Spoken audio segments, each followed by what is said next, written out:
தேனிலும் இனிய மொழி செம்மொழியான என் அன்னை தமிழை வணங்கி என் வரவேற்புரையை தொடங்குகின்றேன்.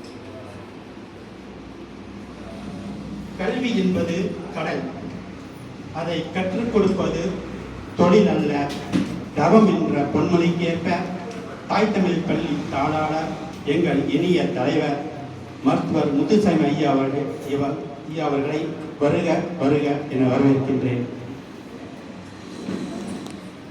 அன்பின் உருவம், பண்பின் சிகரம், எளிமையின் வடிவம் சிவனடியார் எங்களின் மதிப்பிற்குரிய தலைவர் தவ திரு சுந்தரராஜ் ஐயா அவர்களையும் மனமகிழ்வோடு வருக வருக என வரவேற்கின்றேன்.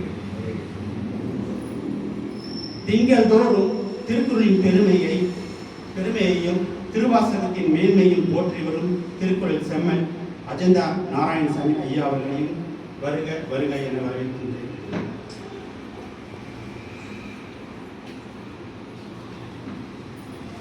வெளியிலே வா என நூலை அறிமுகம் செய்து வைக்கும் மாரிமுத்து அவர்களையும்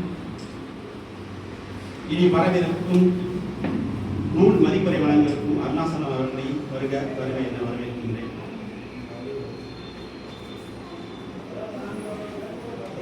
எட்டு நூல்கள் எழுதி எட்டாத உயரத்தில் இருக்கும் தமிழக அரசின் அகவை முதிர்ந்த தமிழர் விருது பெற்ற இன்று நாம் தமிழ் இலக்கிய பண்ணையில்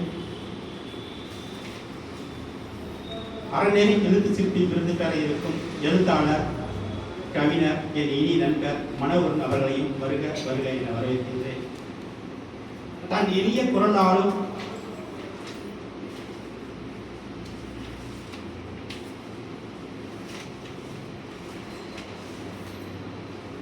எட்டு நூல்கள் எழுதி எட்டாத உயரத்தில் இருக்கும் தமிழக அரசின் அகவை முதிர்ந்த தமிழர் விருது பெற்ற இன்று நம் தமிழ் இலக்கிய பண்ணையில் அறநெறி எழுத்து சிற்பி விருது பெற இருக்கும் எழுத்தாளர் கவிஞர் என் இனிய நண்பர் மனோகரன் அவர்களையும் வருக வருக என வரவேற்கின்றேன். தன் இனிய குரலாலும் தமிழ் சொல்லாற்றாலும் இந்த நிகழ்ச்சியை தொகுத்து வழங்கிக் கொண்டிருக்கும் தாய் தமிழ் பள்ளி ஆசிரியை வாய்க்கிலிசிம் அவர்களையும் வருக வருக என வரவேற்கின்றேன். இந்த நிகழ்ச்சியை முன்னிட்டு நடத்தி கொண்டிருக்கும்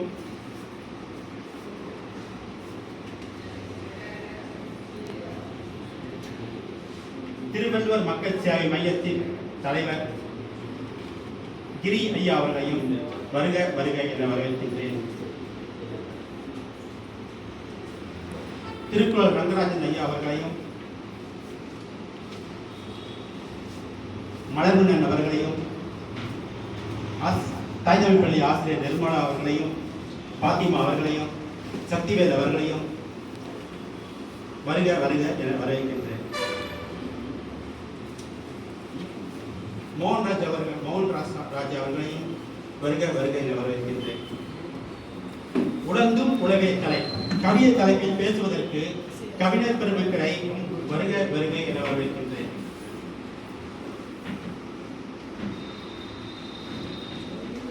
இனி வர இருக்கும் சிவதாசன் நன்றி விளையாட்டிருக்கும் சிவதாசன் அவர்களையும் வரவேற்கின்றேன்.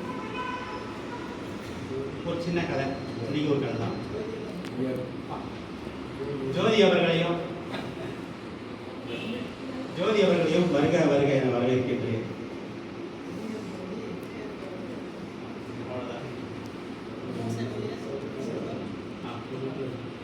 தமிழ் செம்மல் குமாரசாமி ஐயா அவர்களையும் வருக வருக என வரவேற்கின்றேன்.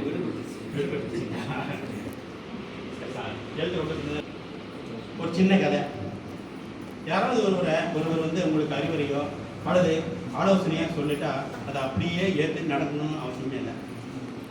இதுதான் நம்முடைய ஐயன் திருவள்ளுவரும் எப்பொருள் யார் யார் வைக்கணும் அப்பொருள் மெய்ப்பொருள் காண்பது அறிவு சொல்லியிருக்கிறாங்க.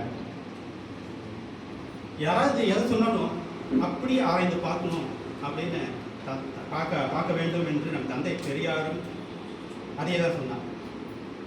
வெங்காயம் நான் எது சொன்னாலும் அப்படியே நம்பிடாத, ஒரு சின்ன அறிவில் போட்டு அது சரியாக என்னை ஆராய்ச்சி பண்ணிப்பாரு அப்படின்னாரு. சரி, நம்ம கதைக்கு போவோம். ஒரு ஊரில் ஒரு ராஜா இருந்தார். அவர் வேட்டையாட போனார். வேட்டையாட போனப்போ எந்த ஒரு இதுவும் கிடைக்கல. ஒரே ஒரு சின்ன பச்சின பறவை அதை வேட்டையாடி கொண்டு வர அரண்மனை கொண்டு வர அந்த கட்சி வந்து சரி ராஜாவுக்கு வந்து நான் தப்பிக்கணும் அப்படின்னு நினச்சிக்கிட்டு ராஜா என்னை விடுதலை பண்ணா உங்களுக்கு வந்து ஒரு 3 விஷயம் சொல்கிறேன், அதை வச்சு நீங்கள் வந்து நாடை முன்னேற்றலாம். சரி ராஜா யோசனை பண்ணிட்டு சரி இது விடுதலை பண்ணிடலாம்னுட்டு விடுதலை பண்ணிட்டார்.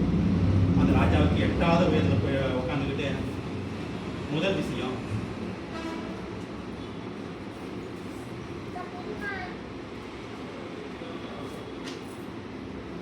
முதல் விஷயம் இழந்ததை எண்ணி வருந்தார் அப்படின்ட்டு.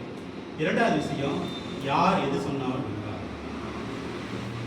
3வது என் வயிற்றில் 2 நவரத்தின கற்களுக்கு மதிப்பு உடைய 2 நவரத்தின கற்கள் இருக்கு. உடனே ராஜாவுக்கு வந்து ஐயோ உன்னை 2 நவரத்தின கல் இருக்கா, இது தெரியாமல் விடுதலை பண்ணிட்டேன் அப்படின்னு ராஜா சொல்றாரு. சொன்ன உடனே அந்த பச்சை உடனே சொல்லுது, நான் முதல்ல சொன்னேன் இழந்ததை எண்ணி வருந்தாதே என்று சொன்னேன், அதையே நீ கவனிக்கல. 2வதாக சொன்னேன் யார் எது சொன்னாலும் நம்பாதுன்னு சொன்னேன், அதையும் நீ கவனிக்கல. நான் என் வயது 2 நவரத்தினக்கு இருந்தால் உயிரோடு தான் இருப்பேனா இல்லது என்னால் பறக்க முடியுமா? நீ எப்படி தான் இந்த ராஜாவையும் இந்த ராஜாங்கத்தையும் மக்களையும் எப்படி தான் காப்பாற்ற போறியோ என்னை சொல்லிட்டு பறந்து போச்சு. யார் எது சொன்னாலும் நமக்குன்னு கொஞ்சம் அறிவு இருக்குது, அதை ஆராய்ச்சி பண்ணி அதை போய் நடந்துக்கணும்னு கேட்டுக்கிட்டு நம்ம வீட்டுக்கு யாராவது விருந்தில் வராங்கன்னு வச்சுக்கோங்க, உறவினர் வராங்கன்னு வச்சுக்கோங்க, வரவேற்பு அது வரவேற்பு நிறைய முறை இருக்கு. நம்ம யாராவது தேடி பாருங்க.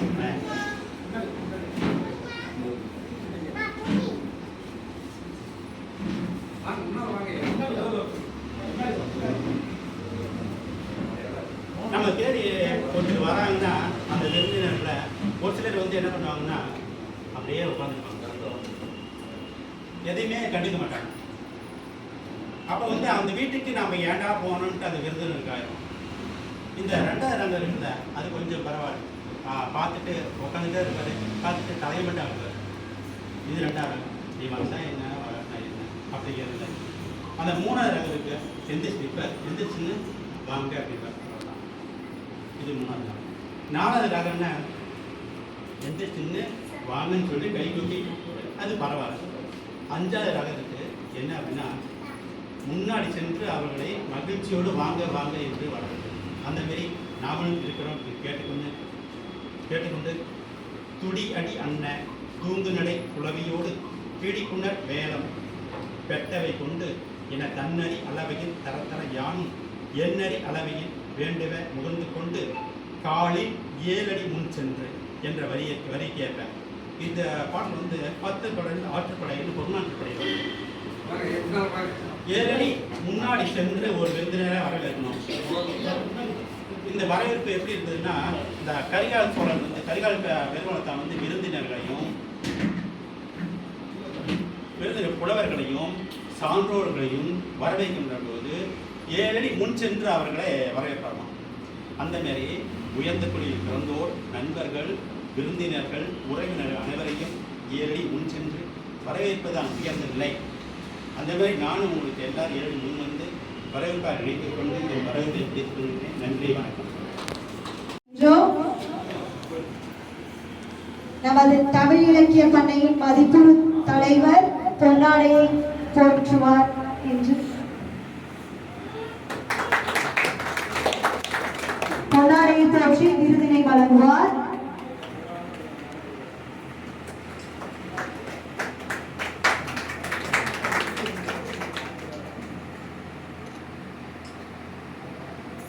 அடுத்தபடியாக தமிழ் இலக்கிய பண்ணையின் அறநெறி எழுத்துச் சிற்பி விருதினை வழங்குவதற்கு நமது தமிழ் இலக்கிய பண்ணையின் மதிப்புறு தலைவர் அடிகளார் அவர்களை அன்புடன் அழைக்கின்றோம். விருதினை பெற்றுக்கொள்ள திரு மனோகரன் ஐயா அவர்களை அழைக்கின்றோம்.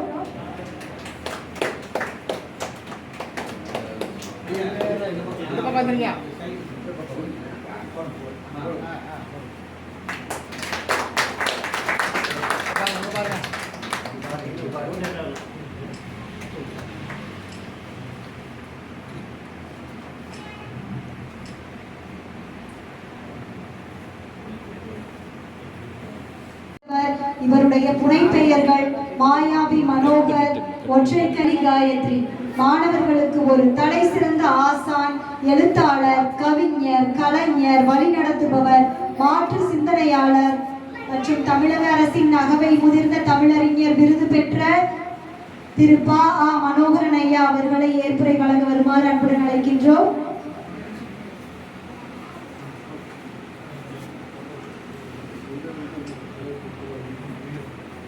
அவையோர் அனைவருக்கும் எனது பணிவான திருக்குறள் வணக்கத்தை தெரிவித்துக் கொள்கிறேன். எனக்கு விருது வழங்கி நூலை வெளியிட்டு சிறப்பு செய்த அறிஞர் பெருமக்களுக்கும் அவையோர் அனைவருக்கும் நான் என்றென்றும் நன்றி கடன் பட்டுள்ளேன். பொதுவாக உழைப்புக்கேற்ற ஊதியம் வேண்டும் என்று கேட்பார்கள். எனக்கோ உழைப்பை மிஞ்சிய ஊதியம் கிட்டியுள்ளது. இந்த விருது எனக்கு தந்ததன் மூலம் நம் சக்திக்கு மீறி ஒன்று நமக்கு கிடைத்து விட்டால் நாம் சில பொறுப்புணர்வு அதிகமாக கையாண்டு அந்த விருதுக்கும் நம்மை நம்புகிறவர்களுக்கும் பாத்திரமாக இருக்க கடமைப்பட்டிருக்கிறோம். என்னை ஒருவர் நம்புகிறார் என்றால் என்னை நான் இறுக்கிக் கொள்கிறேன், என்னை சுற்றி ஒரு சிறு வட்டமிட்டுக் கொள்கிறேன். எந்த வகையிலும் அவருடைய நம்பிக்கைக்கு நாம் குந்தகம் விளைவித்து விடக்கூடாது, நம்முடைய எல்லை கடந்து நாம் சென்று விடக்கூடாது என்று நான் நினைப்பேன். உதாரணமாக ஸ்பைடர்மேன் ஒரு படம் நீங்க எல்லாம் பார்த்திருப்பீங்க. அந்த படத்துடைய கடைசியில எழுத்துக்கள் ஓடும், அதுல ஒரு வரி வரும். அந்த வரி எங்கேயாவது நீங்கள் கேட்டுதான் சொல்லுங்க. நாளையிலே உனது சக்தி அதிகரிக்கும் பொழுது உனது பொறுப்பும் அதிகரிக்கிறது அப்படின்னு ஒரு வாசம் வருங்க. உனது சக்தி அதிகரிக்கும் பொழுது உனது பொறுப்பும் அதிகரிக்கும். நான் கோயம்புத்தூர்ல என்னோட ஆபீஸ்ல இந்த வரிகளை நான் போட்டிருக்கேன். ஒன்று தேவைக்கு தேவை அப்படின்னு ஒரு வாசகம்.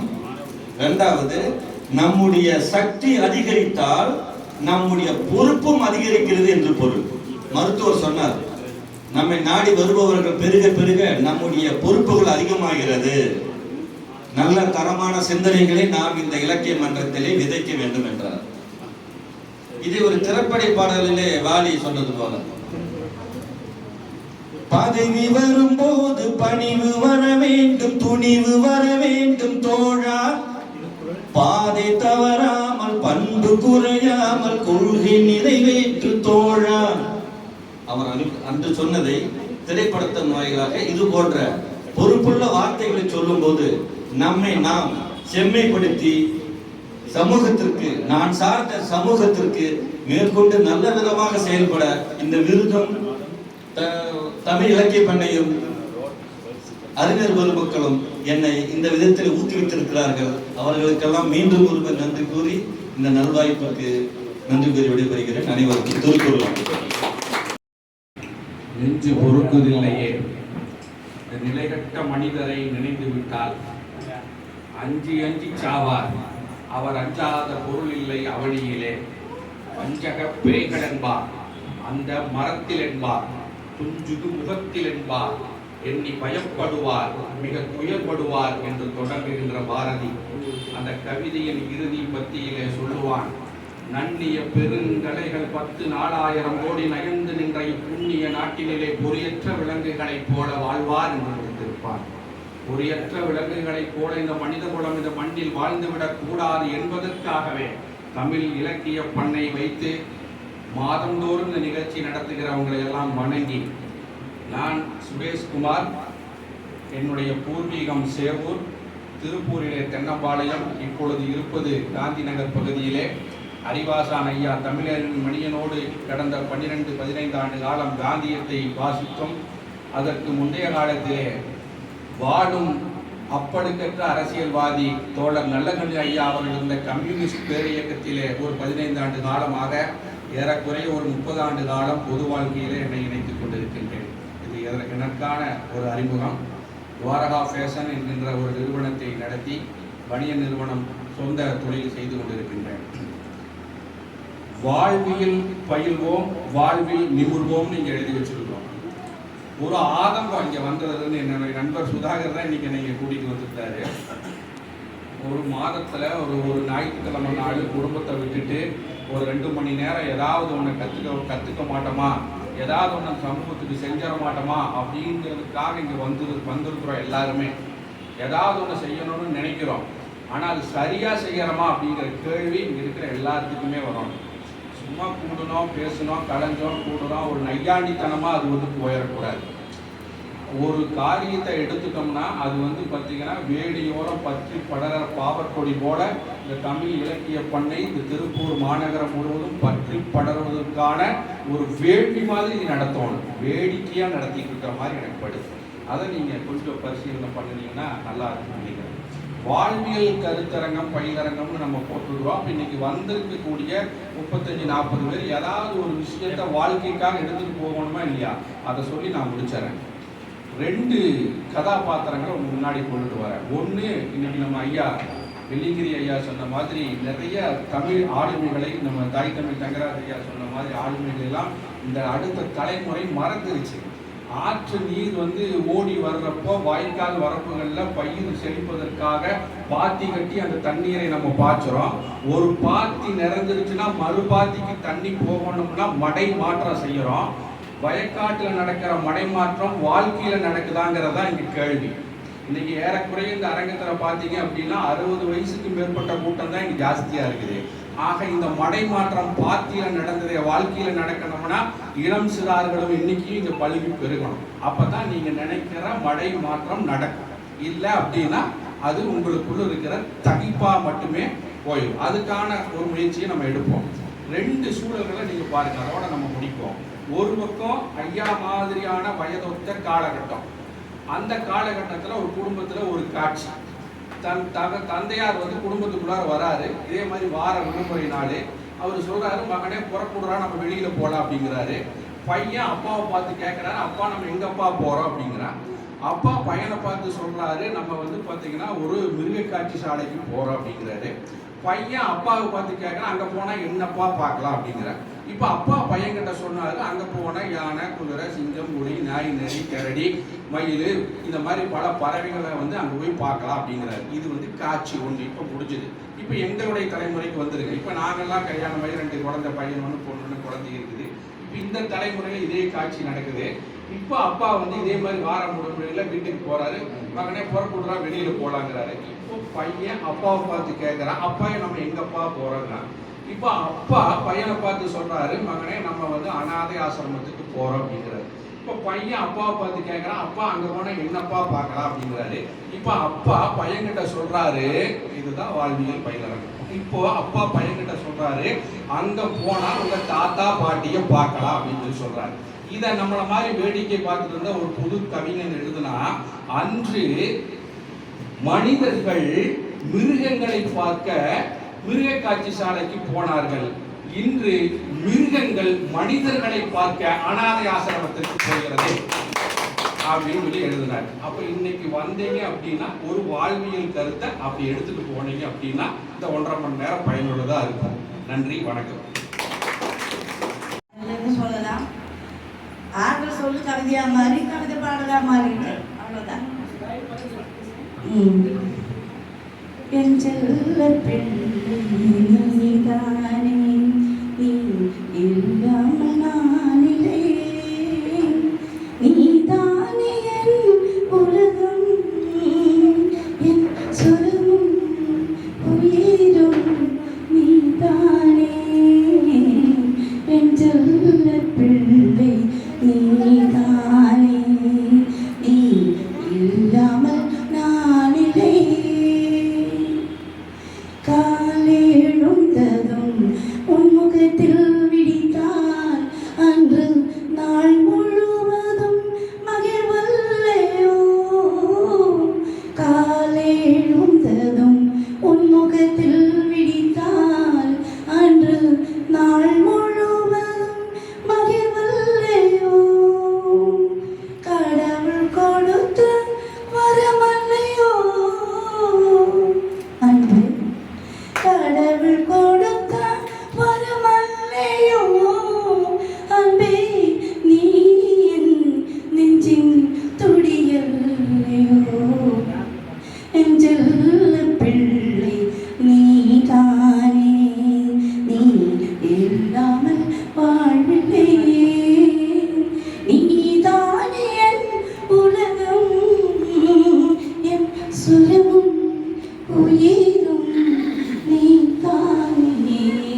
பிறந்தது எனக்காக, இந்த உலகம் பிறந்தது உனக்காக.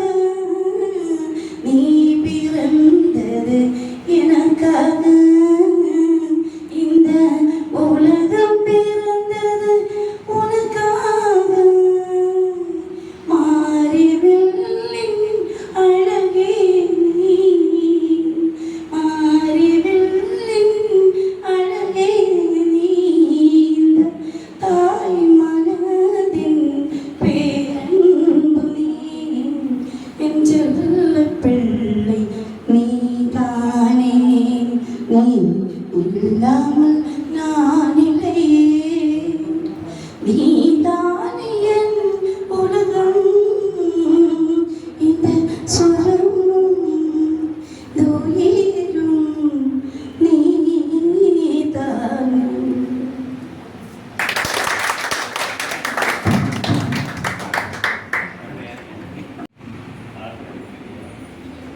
இங்கு கூடியுள்ள அனைவருக்கும் எனது முதல் கண் வணக்கங்கள். நான் இன்னைக்கு இங்கே வருவேன் நினச்சி கூட பார்க்கல. எனது பெயர் சபரநிவாஸ். நான் இங்கே பாண்டிநகரில் தான் இருக்கேன். நான் ஒர்க் தான் போயிட்டு இருக்கேன். நேரத்தோட சூழ்நிலை, எனது வயது 17.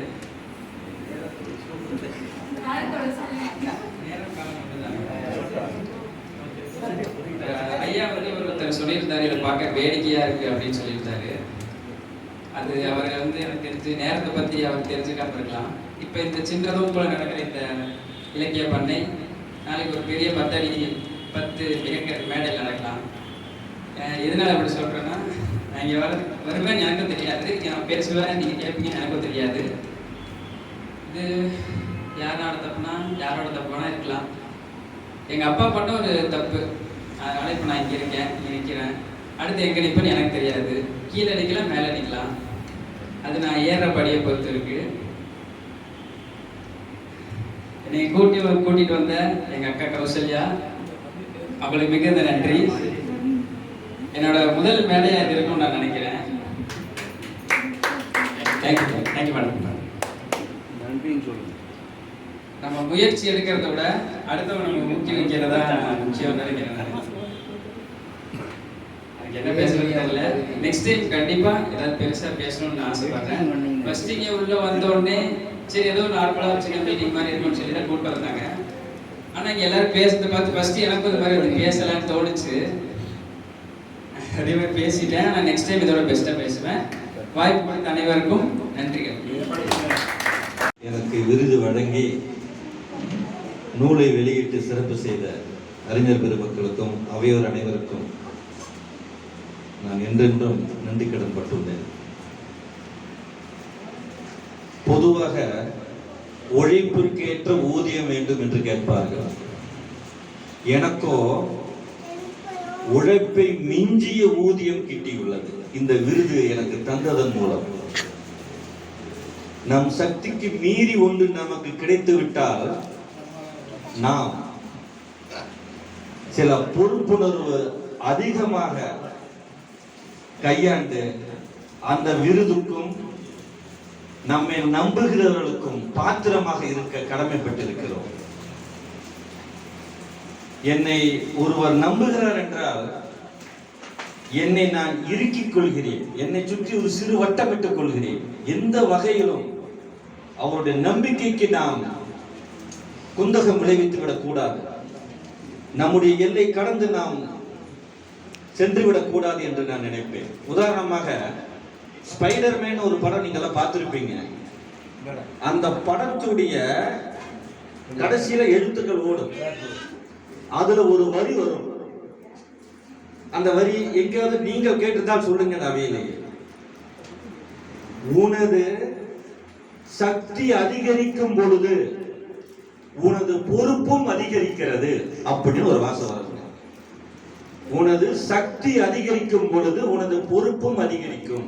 நான் கோயம்புத்தூர்ல என்னோட ஆபீஸ்ல இந்த வரிகளை நான் போட்டிருக்கேன். இன்னொன்று ஒன்று தேவைக்கு தேவை அப்படின்னு ஒரு வாசகம்.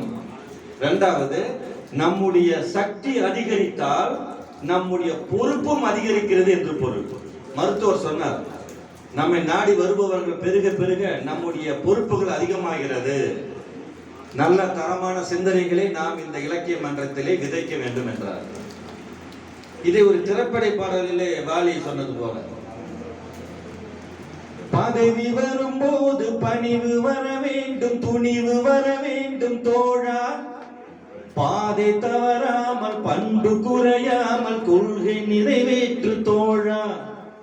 அவர் அன்று சொன்னதை திரைப்படத்தின் வாயிலாக இது போன்ற பொறுப்புள்ள வார்த்தைகளை சொல்லும் போது நம்மை நாம் செம்மைப்படுத்தி சமூகத்திற்கு, நான் சார்ந்த சமூகத்திற்கு மேற்கொண்டு நல்ல விதமாக செயல்பட இந்த விருதும் தமிழ் இலக்கிய பண்ணையும் அறிஞர் பெருமக்களும் என்னை இந்த விதத்தில் ஊக்குவித்திருக்கிறார்கள். அவர்களுக்கெல்லாம் மீண்டும் ஒரு நன்றி கூறி இந்த நல்வாய்ப்புக்கு நன்றி கூறி விடைபெறுகிறேன். அனைவருக்கும் திருக்குறள்.